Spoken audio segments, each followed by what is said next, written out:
हरिः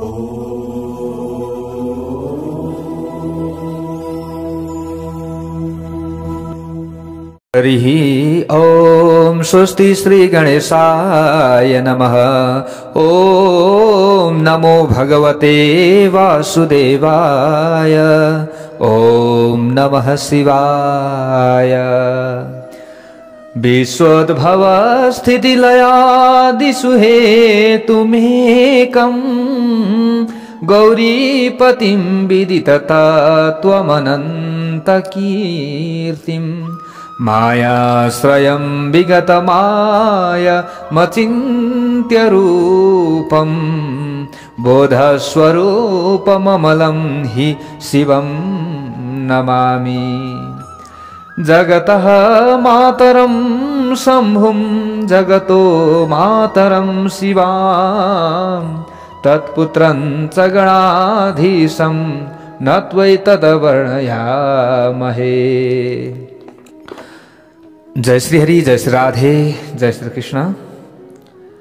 आज पनि हजुरहरु समक्षमा श्री शिव महापुराण का कथाहरू लिएर आउने क्रममा श्री शिव महापुराण लिएर आउने क्रममा आजको नयाँ भाग 49 मा तपाईं हामी उपस्थित भइसकेका छौं। ओहो प्यारा भक्त भागवतहरू, जहाँ जहाँबाट हजुरहरूले श्री शिव महापुराण श्रवण गर्दै हुनुहुन्छ, सर्वप्रथम तपाईं र तपाईंको परिवारमा भगवानको कृपा बनिरहोस्, सबैलाई राम्रो होस्, यही कामना गरिरहेका छौं र यही कामना हामी निरन्तर गरिरहन्छौं। सबले भनौं एकचोटि हर हर हर महादेव। ल हेर्नुहोस्, यहाँनेरि तारकासुरले के गरेको छ, उधुम मचाएको छ। प्यारा भक्त भागवतहरू, देवताहरू पृथ्वीका कुना कन्दरामा भड्किरहेका छन्। सारै पीडामा परे देवताहरू। त यो समयमा देवताहरू कहाँ गए, कसको शरणमा? ब्रह्माजीको शरणमा। ब्रह्माजीले भन्नुभयो, मबाट केही हुनेवाला छैन, मैले नै आशीर्वाद दिएको हो त अब शिवको तेजबाट उत्पन्न भएको जो छोरो हुन्छ उसैले मात्र तारकासुरको वध गर्न सक्नेछ। त्यसै कारणले गर्दा अब के गर्नु पर्यो भने भगवान भोले बाबालाई, साम्ब सदा शिवलाई प्रसन्न बनाउने कुनै पनि कार्य तिमीहरूले गर्न पर्यो, नत्र कुनै पनि उपाय छैन। ल के गर भने अब तिमीहरूले यसकारण शिवको तेज पार्वतीमा स्थापित हुने कुनै पनि उपाय गर। ब्रह्माजीले भनिदिनु भयो। भगवान भोले बाबाको जुन त्यो अमोघ तेज छ त्यो खस्न नदिने तेज हो। ब्रह्मचारी हुनुभएकाले अब उहाँको त्यो तेज सहन गर्न सक्ने ती स्त्री भनेकी को? उनी पार्वती मात्र छिन्, अरु कोही पनि छैन। हिमालयकी छोरी पार्वती यौवन सम्पन्न भएकी छन्। यतिखेर उनले हिमालय पर्वतमा तपस्या गरिराखेकी छन्, शिवको प्रत्येक दिन सेवा गरिराखेकी छन्। हिमालय पर्वतमा यो समयमा आफ्ना पिता हिमालयको आज्ञा अनुसार उनी आफ्नी दुईवटी सङ्गिनी सहित ध्यानमा एकाग्र हुनुभएका शिवको जहिले तहिले सेवा गरिराखेकी छिन्। हे देवता हो, त्यसैले अब ती तीनवटै लोकमा सबैभन्दा सुन्दरी पार्वतीले शिवको अगाडि रहेर उहाँको सेवा गरिरहे तापनि शिवको मनमा ध्यान त्यागेर पार्वतीतिर हेर्ने विचार उत्पन्न हुँदैन र हुँदैन। यो पार्वतीलाई सही नजरले हेर्नुहुन्छ, काम विकार उत्पन्न हुँदैन। यसकारण तिमीहरूले शिवको मनमा पार्वतीलाई आफ्नी पत्नी बनाउने भावना उत्पन्न गराउने उपाय गर, नत्र अरू कुनै पनि उपाय छैन। पत्नी बनाउनु पर्यो नि पहिले, छोरो जन्मिनलाई, सन्तान जन्मिनलाई, हैन? म त्यो दैत्य भएको ठाउँमा गएर तारकासुरलाई घमण्ड विहीन बनाउने प्रयास गर्नेछु। यसकारण तिमीहरू आफ्नो ठाउँमा जाऊ, लजाऊ। ब्रह्माजीले यसरी भनिदिनु हो। प्यारा भक्त भागवतहरू, ती देवताहरूसँग यस्ता प्रकारका कुरा गरिसकेपछि यहाँ भन्नुहुन्छ ब्रह्माजी, हे नारद, मैले तत्कालै तारकासुर भएको ठाउँमा गएँ, उसँग प्रेमपूर्वक मैले त्यहाँ भने। ल के भने मैले? यहाँ भन्नुहुन्छ ब्रह्माजी, तेज सारमिमं स्वर्गं राज्यं त्वं परिपासिनः यदर्थं सुतपस्सप्तं वाञ्छसि त्वं ततोऽधिकम्।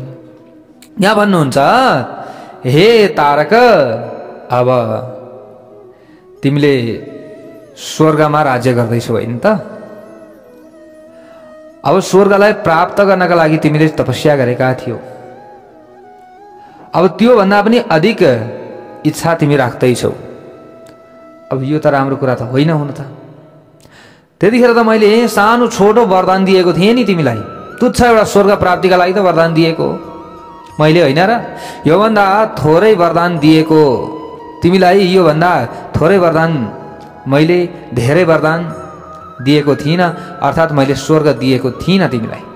तिमीले वरदान माग्यौ स्वर्ग पाउने, तर स्वर्ग पाउनका लागि मैले तिमीलाई वरदान दिएको चाहिँ होइन फेरि, होइन? तिमीले जेका लागि तपस्या गरेका थियौ त्योभन्दा धेरै पाउने आश गर्न थाल्यौ अब, होइन? त्यसैले यो त राम्रो होइन।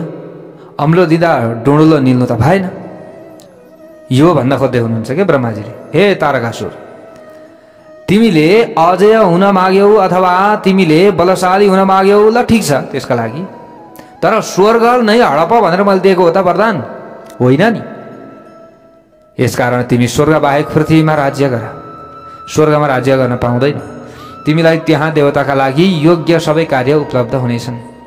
कहाँ? पृथ्वीमा पनि देवताका लागि जो जो कुराहरू प्राप्त भएका छन् त्यो सबै प्राप्त हुन्छ। तिमीले किन स्वर्ग नै रोजेका? ब्रह्माजीले यसरी भनिदिनु भएछ क्या। यस्ता प्रकारले त्यो असुरलाई सम्झाएपछि प्यारा भक्त भागवतहरू यहाँनिर भन्नुहुन्छ को ब्रह्माजी, म आफू हे नारद म पार्वतीको स्मरण गर्दै त्यहाँबाट अदृश्य भएँ। ल शिव पार्वतीको स्मरण गर्दै म के भएँ? अदृश्य भएँ। तारकासुर पनि पृथ्वीलोकमा आए, मेरो कुरालाई माने, अनि त्यहाँ आएर शोणितपुरमा बसेर राज्य गर्न थाल्यो तारकासुरले। त्यस पछाडि सबै देवता मलाई प्रणाम गरेर इन्द्रसहित स्वर्गलोकमा गए। अब खाली भयो नि त स्वर्ग।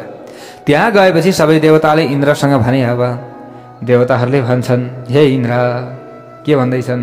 शम्भोर यथा शिवायम्बै रुचिर जायेत कामतः मघवंस्ते प्रकर्तव्यं ब्रह्मोक्तं सर्वमेव तत्। तिमीले जस्तोसुकै उपाय लगाए पनि ब्रह्माको आज्ञा अनुसार शिवमा पार्वतीको सहवास गर्ने भावना उत्पन्न गराउनुपर्छ। हे इन्द्र, अब यो कार्य गर्नै पर्दछ, होइन भने त यहाँनिर तारकासुरलाई मार्ने, यहाँ सन्तान जन्मिँदैनन्, फेरि गाह्रो हुन्छ। यसरी इन्द्रसँग देवताहरूले कुरा गरे, सबै आफ्नो ठाउँमा गए। त्यस पछाडि यसरी देवताहरू गएपछि तारकासुरबाट धेरै पीडित भएका इन्द्रले कामदेवको स्मरण गरे। त्यस पछाडि ल हेर्नुहोस् के गरे? कामदेवको स्मरण गरे, कामदेवलाई बोलाए। तत्कालै स्मरण हुने बित्तिकै कामदेव पनि त्यहाँ आइपुगिहाले। त्यस पछाडि इन्द्रले मित्रको धर्ममा प्रकाश पार्दै कामदेवसँग भने, यानि कि मित्रताको धर्मलाई निभाउँदै भने। इन्द्रले त्यो समयमा भने, हे कामदेव, हे देवेश, अब यो समयको प्रवाहसँगै ममाथि धेरै ठुलो सङ्कट आइलागेको छ। अहिले यो समयले ल्याएको कुरा हो, होइन? यो परिस्थिति त्यस्तो बनेको छ। अब त्यो काम तिमी बाहेक अरू कसैले पुरा गर्न सक्दैन। अब के गर्छौ त?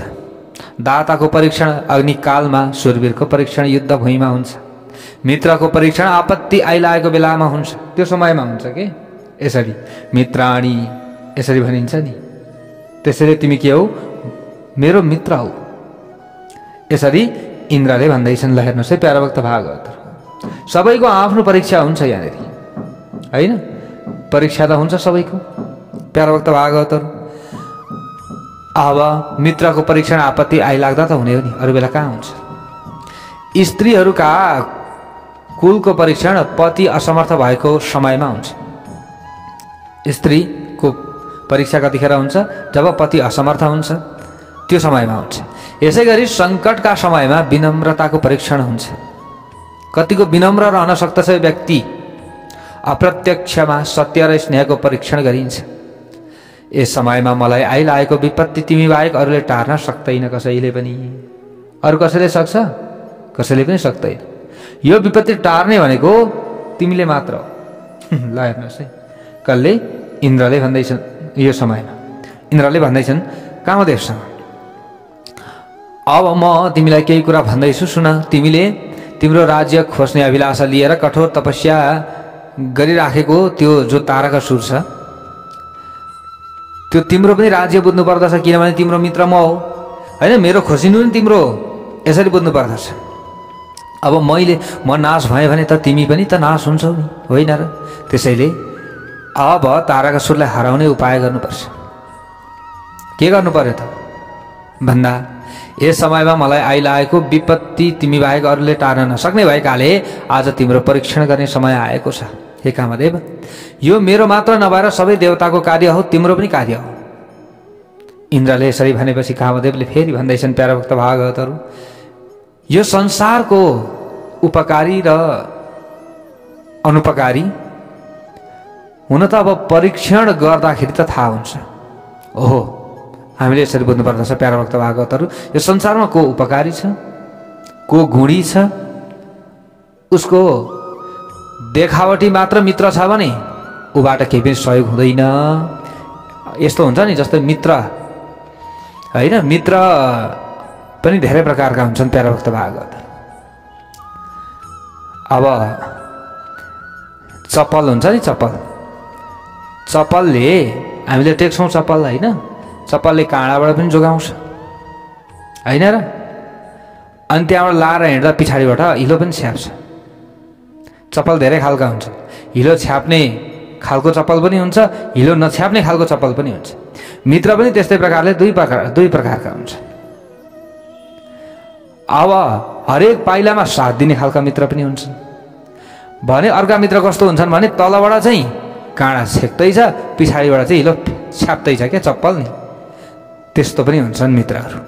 हेर्नुहोस् है प्यारा भक्त भागवतहरू, अब देखावटीको मात्र मित्र छ भने त अब त्यसले चाहिँ यसो सहयोग गरेर यस्तो गर्छ होइन, राम्रो भयो यस्तो गर्छ, अनि त्यहाँबाट धेरै चिप्लो गर्छ होइन, अनि पछाडिबाट चाहिँ हिलो छ्यापिराखेको हुन्छ क्या। पछाडि चाहिँ यसलाई सक्छु म, सबैले यसलाई हेर्दाखेरि हाँस्ने बनाउँछु होइन, अपमानित हुने बनाउँछु भनेर पछाडिबाट जाल रचिरहन्छ। त्यो चाहिँ अधम मित्र हो। त्यस्तो मित्रको एउटा मात्रै पनि गल्ती त्यो थाहा पाइयो भने चटक्कै त्यतिखेर छोडिदिइहाल्नुपर्छ, बोल्न कुनै जरुरी छैन होइन। हो, आफ्नो हित मात्रै उसले चाहन्छ, आफ्नो सुख मात्रै चाहन्छ भने त्यस्ता मित्रहरूलाई त्याग गरिदिनुपर्छ, यो थाहा छ। कामदेवले यहाँ भन्दैछन्, आफूले निश्चय गर्ने विषय हो कि मित्र देखावटी छ कि छैन भन्ने कुरा। जसले सङ्कटको समयमा धेरै कुरा गर्छ त्यसले कुनै काम गर्न सक्दैन। तर पनि म तिमीलाई केही भन्छु सुन। जसले तिम्रो राज्य खोज्ने अभिलाषा लिएर आएको छ नि, म निश्चित रूपमा त्यसको चाहिँ अवश्य पनि अन्त्यका लागि केही न केही उपाय गर्ने प्रयत्न चाहिँ म गर्छु।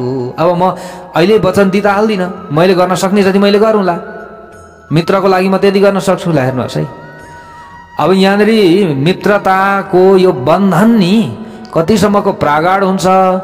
आफ्नो मित्रलाई पर्दाखेरि मित्रले ज्यान दिन पनि तयार भएछन् नि त। कामदेव त भस्म भएका थिए। हेर्नुहोस् त, यो मित्रको परीक्षा प्यारा भक्त भागवतहरू। ल हेर्नुहोस् है, मैले अघि भनिहालेँ नि, मित्र मात्रै भनेर हुँदैन क्या, यहाँ साथी मात्रै भनेर हुँदैन। फाइदा दिने खालका साथी हुन्छन् नि धेरै त, साथीको नाममा कलङ्क हुन्थी चाहिँ। मैले भनिहालेँ त्यस्ताको साथ त चटक्कै छोडिहाल्नुपर्छ, चटक्कै कामै छैन। हुन त हामीले फ्याँकेको सिनको पनि काम त दिन्छ कुनै दिन होइन, दिन त देला, उसँग यसो बाहिर बोलिदिने के जान्छ, तर भित्र अब एकदम आत्मीय हिसाबले चाहिँ नगर्ने के। बाहिर त बोल्न पऱ्यो नि, अरूले देख्दाखेरि नराम्रो गरेछन् भन्छन् होइन, त्यो हो। तर भित्री आत्मीयता भने जोड्नु हुँदैन त्यतिखेरैदेखि चटक्क। हेर्नुहोस्, नत्र हामी डुब्छौँ, सबले भनौँ हर हर महादेव। मित्र भनेको यस्तो हुनुपर्छ। अब हेरौँ है त, इन्द्रका लागि कामदेवले आफ्नो ज्यान दिएका छन्, हामीले यो बुझ्नु पर्दछ। यहाँनिर अब कामदेवले भने, हे मित्र, म यसै त भन्न सक्दिनँ, तर पनि मैले सक्ने जति म काम गर्छु, त्यति चाहिँ म गर्छु। अब यसरी कामदेवले भने, त्यो काम अवश्य पनि गरिनेछ, चिन्ता नगर्नुहोस् मित्र।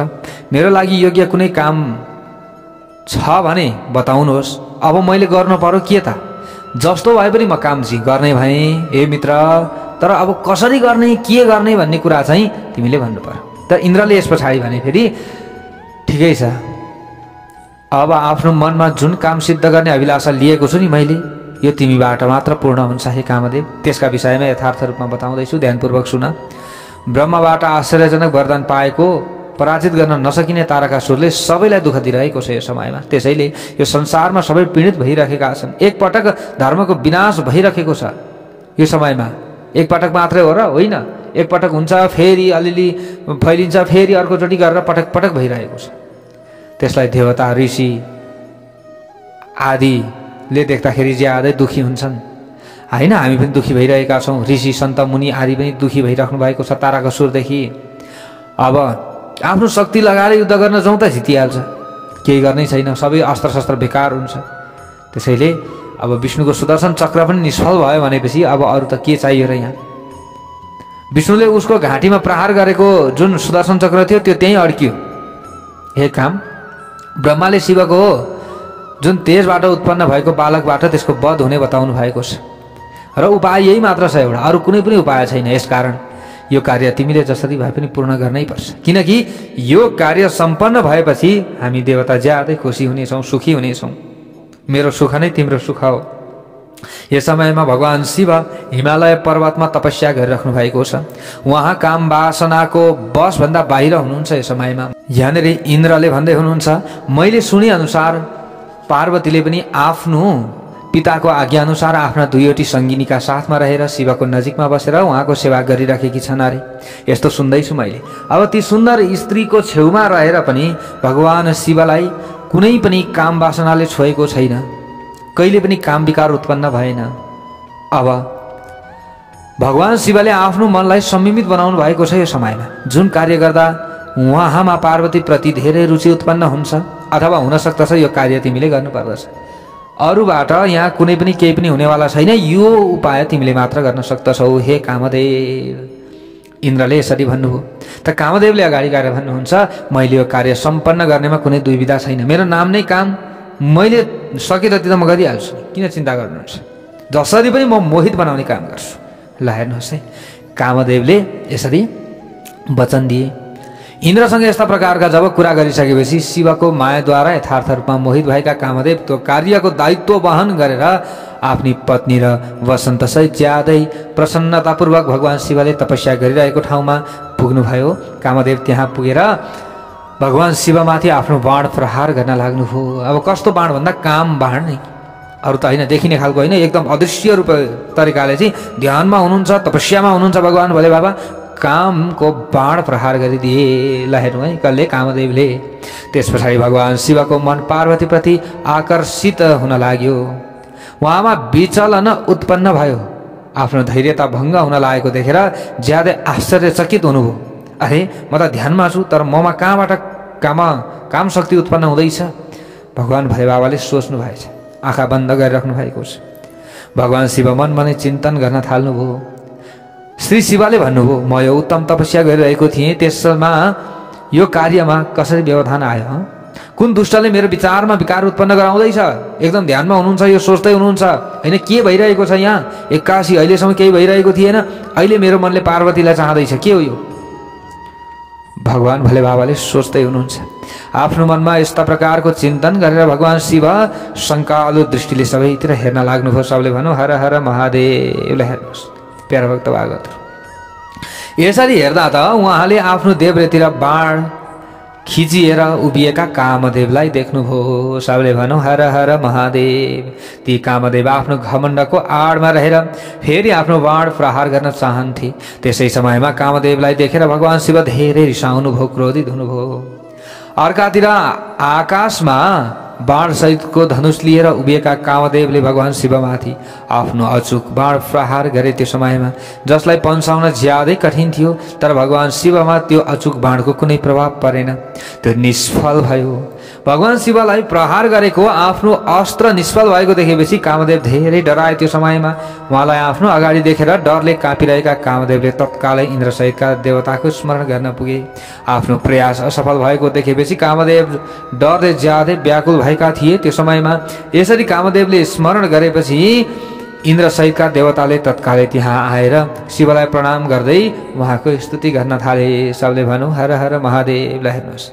यसरी देवताहरूले स्तुति गरिराखेकै अवस्थामा भगवान शिवको निधारको बीचमा रहेको तेस्रो आँखाबाट तत्कालै ज्यादै ठुलो आगो निस्कियो। सबले भनौँ हर हर महादेव। एकदम क्रोधित भइराख्नु भएको थियो, तेस्रो नेत्र खुलेछ नि त्यतिखेर फुत्तै। ल हेर्नुहोस्, दुईटा आँखा मात्रै होइन, भगवानको त तेस्रो नेत्र पनि छ होइन भोले बाबाको। तर तेस्रो आँखा जब खुल्यो त्यहाँबाट तुरुन्त आगो निक्लिएछ। त्यो ज्वाला माथितिर उठेको रहेछ। हेर्नुहोस् प्यारा भक्त भागवतहरू, कामदेव थिए कहाँ? माथि। ल हेर्नुहोस् प्यारा भक्त भागवतहरू, कामदेव थिए माथि। अब आगो निक्लियो भगवान भोले बाबाको निधारबाट। दन दन दन दन दन गरेर आगो बल्न थाल्यो। अब त्यो दन्केर बल्न थालेकोले आगोले चाहिँ कसलाई भेट्यो? ल हेर्नुहोस् है प्यारा भक्त भागवतहरू, कामदेवलाई भेट्यो। सबले भनौँ हर हर महादेव। ल त्यो आगो तत्कालै आकाशतिर उफ्रिएर प्यारा भक्त भागवतहरू भुइँमा खसेर चारैतिर फैलियो। आगो फुत्त उफ्रिएको थियो, सबैतिर फैलिन लाग्यो। देवताहरूको मुखबाट क्षमा गर्नुहोस् भन्ने शब्द निस्कन नभ्याउँदै त्यो आगोले कामदेवलाई जलाएर भस्म पारिदियो। सबले भनौँ हर हर हर महादेव।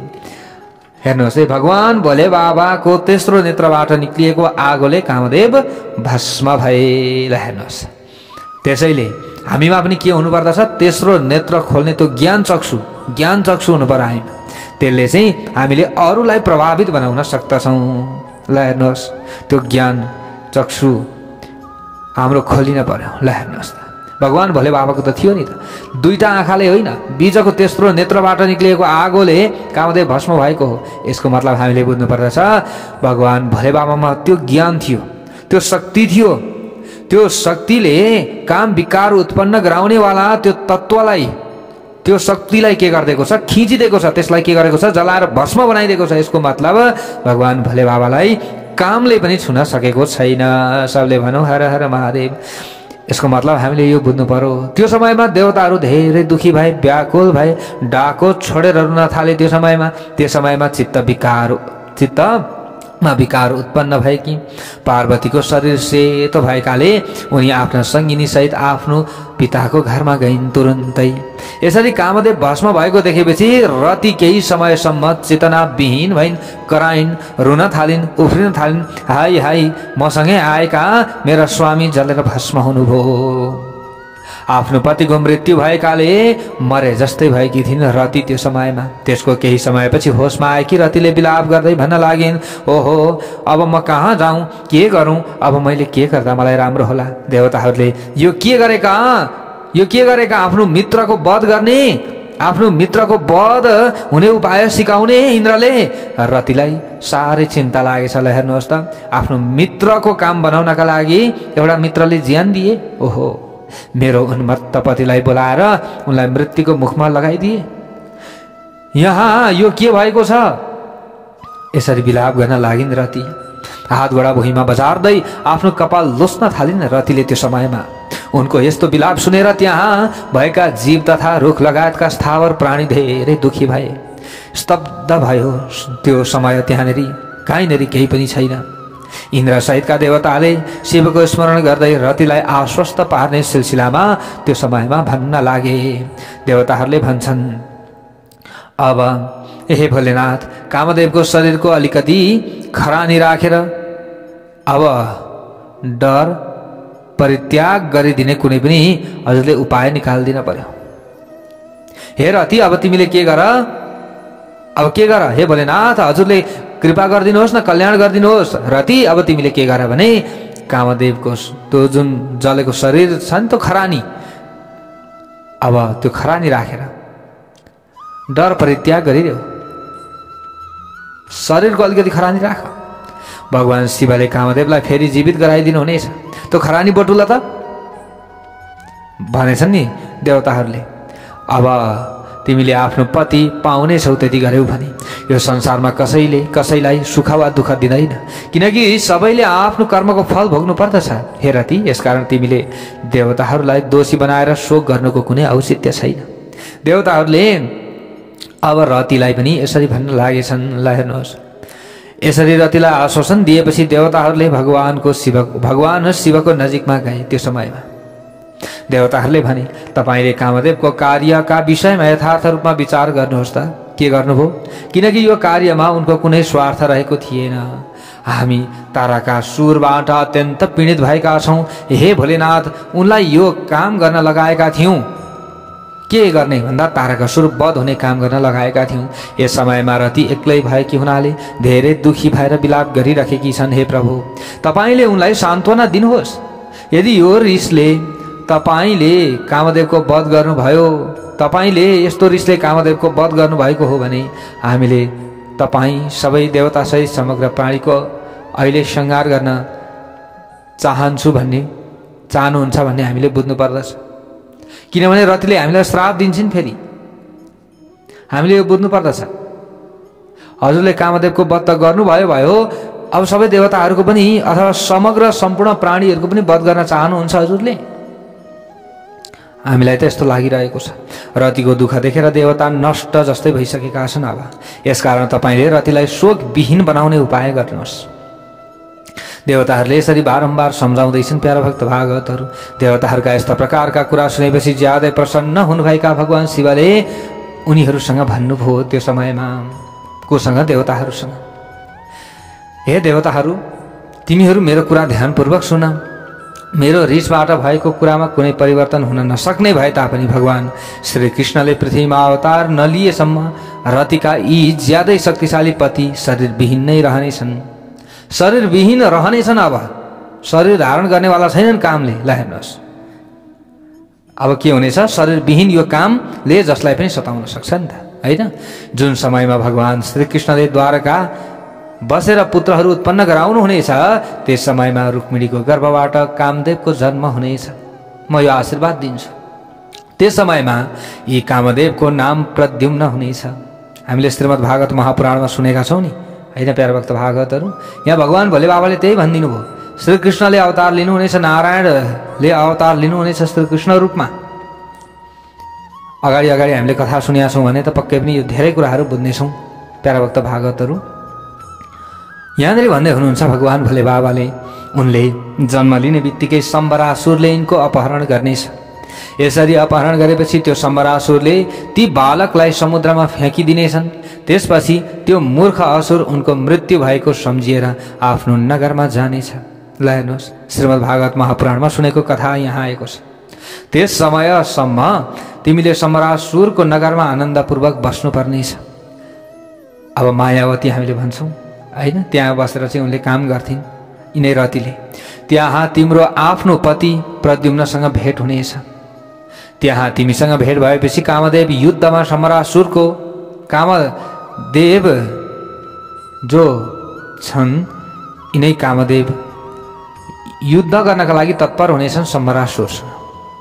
यिनै कामदेवको हुनेछन्, प्रद्युम्न हुनेछन्। त्यो समयमा सम्बरासुरको वध गर्नेछन् अनि अति आनन्दित हुनेछन्, सबैलाई आनन्दित बनाउनेछन्। ती प्रद्युम्नका नामले प्रख्यात हुनेछन्, किनभने उनको अर्को नाम थपिनेछ अब कामदेवको। किन चिन्ता गर्छौ हे रति? किन चिन्ता गर्छौ तिमी? प्रद्युम्न, ओम प्रद्युम्नाय नमः भनेर पूजा गर्नेछन् सबैले। अब किन चिन्ता गर्छौ? प्रद्युम्न नामले प्रख्यात भएका कामदेव आफ्नी पत्नी रति र सम्बरासुरको धन लिएर फेरि द्वारका जानेछन्, चिन्ता नगर। भगवान शिवले यस्ता प्रकारका कुरा भनिदिनु भयो। यी सुनेर देवताहरूको मन केही आनन्दित भएको जस्तो भयो र रतिलाई पनि केही सान्त्वना मिले जस्तो भयो। उनीहरूले उहाँलाई प्रणाम गरेर हात जोड्दै भने, तपाईँले तत्कालै कामदेवलाई जीवनदान दिएर रतिको प्राणको रक्षा गरिदिनुहोस् प्रभु। अब यति गरिदिनुहोस् न त। ठिकै छ, त्यो पछि त हुने कुरा होला नि त, अहिले चाहिँ गरिदिनुहोस्। देवताहरूका यस्ता प्रकारका कुरा जब सुन्नुभयो, भगवान भोले बाबाले, भगवान शिवले ज्यादै प्रसन्न हुँदै उनीहरूसँग भन्नुभयो, म तिमीहरूबाट धेरै प्रसन्न भएको छु, किन चिन्ता गर्छौ? म यी कामदेवलाई सबैको हृदयमा जीवित गराइदिन्छु। ल हेर्नुहोस् है, अब कहिलेदेखि हामीमा काम विकार उत्पन्न हुन थाल्यो, होइन? ज्यादा अब यहाँ हामीले सुन्नुपर्ने बुझ्नुपर्ने आयो। सबैको हृदयमा अब काम जीवित गराइदिन्छु म। यिनी सधैँ मेरो गण भएर आनन्दपूर्वक घुम्नेछन्। तिमीहरू आफ्नो ठाउँमा जाओ। अब तिमीहरूको दुःख पूर्ण रूपमा नष्ट गरिदिनेछु, चिन्ता नगर। भगवान श्री साम्ब सदा शिवजीले यो सबै कुरा भन्नुभयो। त्यस पछाडि देवताहरू पनि अत्यन्त प्रसन्न भए प्यारा भक्त भागवतहरू। त्यस पछाडि भगवान शिवले बताउनु भए अनुसार सबै देवता रतिलाई उहाँले बताउनु भएको कुरा सुनाए। गएर देवताहरूले सुनाए, उनलाई आश्वस्त पारे। और रतिले पनि त्यो सबै कुरा सुनिन् बुझिन् आफ्नो ठाउँमा। त्यस पछाडि सुनाइसकेर गए देवताहरू पनि। रति पनि शिवको आज्ञा अनुसार शम्बरासुरको नगरमा गएर शिवले बताउनु भएको समयको प्रतीक्षा गर्न थाल्नुभयो। कले रतिले पनि ल हेर्नुहोस् है, भगवान भोले बाबाले भनिदिनु भएको छ, अब यहाँ जे भन्नुभएको छ फेरि त्यही हुन्छ नि त।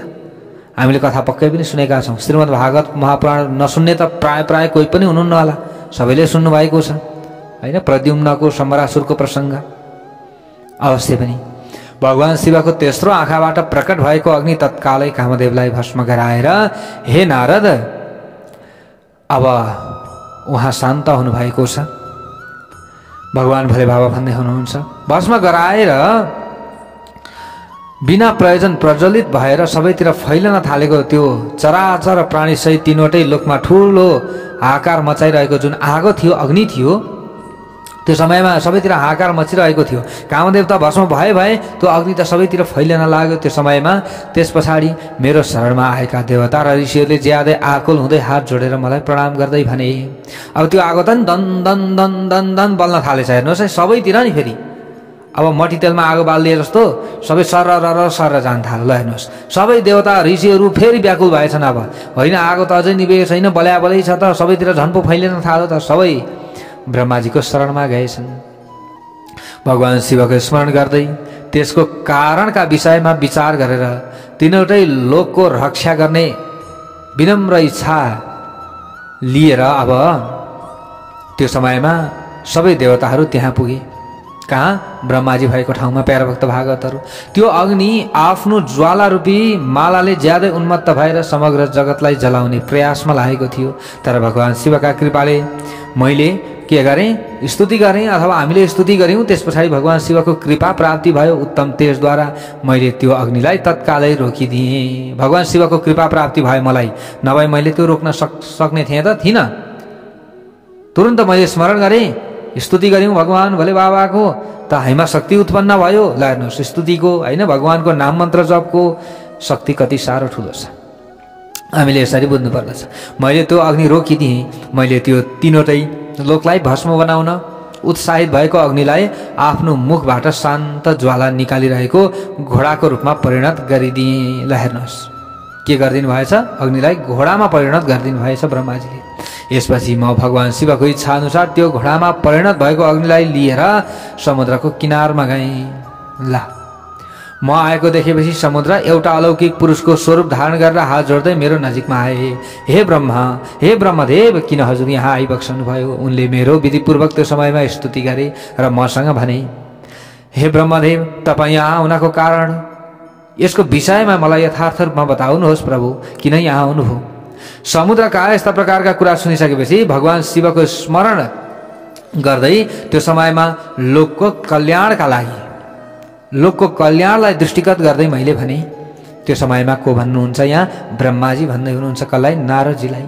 त्यो समयमा ब्रह्माजीले भन्नुभएछ, तिमी बुद्धिमान र लोकका लागि कल्याणदायक छौ हे समुद्र। यो भगवान शिवको रिस हो, फेरि अरू केही लिएर आएको होला भन्लाउ। फेरि तिमीले के हो? यो भगवान शिवको रिस हो।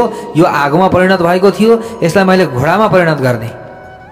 अब जुन ज्यादै शक्तिशाली घोडाको रूपमा परिणत गरिदिएको छु मैले, यहाँ उभिएको छ। लाएर यो कामदेवलाई भस्म गराएर तत्कालै समग्र जगतलाई भस्म गराउन उत्साहित भएको अग्नि थियो। यो देखेर ज्यादै पीडित भएका देवताहरूले प्रार्थना गरे र मैले यो अग्निलाई यहाँ लिएर आएको हुँ। तिमी यो भगवान शिव जो रिस रूपी घोडालाई अब तिमीले प्रलयकालसम्म धारण गर्नु। भगवान शिवको यो रिस रूपी घोडालाई के गर्नु? तिमीले धारण गर्नु। जुन समयमा म यहाँ आएर बस्नेछु त्यस समयमा तिमीले भगवान शिवको यो ज्यादै आश्चर्यचकित रिसलाई छाडिदिनु। यसको प्रत्येक दिनको भोजन तिम्रो जल हुनेछ। तिमीले यसलाई आफूमाथि नै धारण गरेर राख्नु, पानीभित्र जान नदिनु। फेरि मैले यसो भनेपछि समुद्रले अरूका लागि असम्भव भगवान शिवको रिस रूपी अग्नि धारण गर्न स्वीकार गरे, किनभने त्यो रिस धारण गर्ने शक्ति अरू कसैमा पनि थिएन। ल हेर्नुहोस्, त्यस पछाडि त्यो रिस रूपी अग्निले समुद्रमा पसेर आफ्नो ज्वाला रूपी मालाले समुद्रको पानी दहन गर्न थाल्यो। ल हेर्नुहोस् है, सुकाउन थालेछ नि अब।